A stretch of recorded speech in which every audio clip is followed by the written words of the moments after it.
TheorySabers.com. That's the difficulty of like Star Wars. Its greatest curse is its greatest asset at the same time, and that is the ability to hop around in the timeline. But when you have something like the sequels that really just muddles everything, it makes things feel lackluster. I mean, even to some extent, Luke in the Book of Boba Fett. I know we talked about it a few streams ago, but like it's cool to see Luke, but we know where the story's going, so it's disappointing. Yeah. I'm tired of this. Well, of this era. What I really would like for them to do is just ignore the sequels, and then they can have their own little time bubble inside of this 30-year gap that they can focus on. I mean, the sequels is really just one very bad year. Yeah. In the grand scheme of things, I guess. Yeah. I don't know. It's just so much brand damage with those legacy characters. I would not see Disney saying, okay, our sequels don't count anymore, because that's just like utter defeat. That's like a bigger admittance of defeat than Kathy stepping down. So much bigger.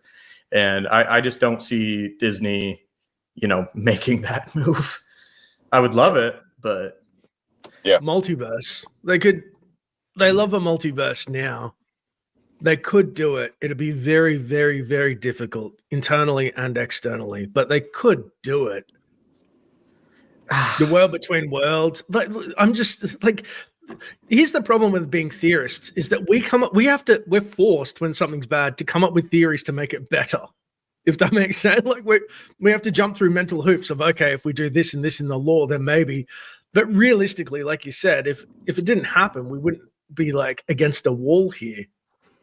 It cuts the legs off New Jedi Order and the Temple and anything Luke does in that time period till Rey takes over with her own Jedi. That's just like, well, you cut your legs off, dude. Yeah, that's the thing. That's the thing that George, I mean, I was thinking about this last night, but the fact that we're even talking about Watto is just a testament to, George's ability to create interesting characters.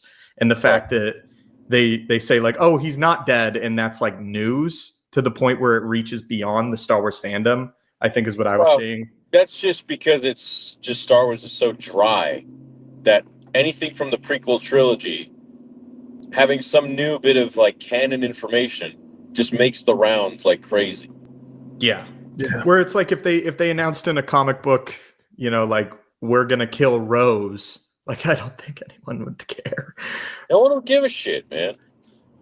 It was like a terrible character. So what exactly are they retconning? What did Vader ever directly go to kill Watto? Or some people were saying it was like a vision Kylo Ren had.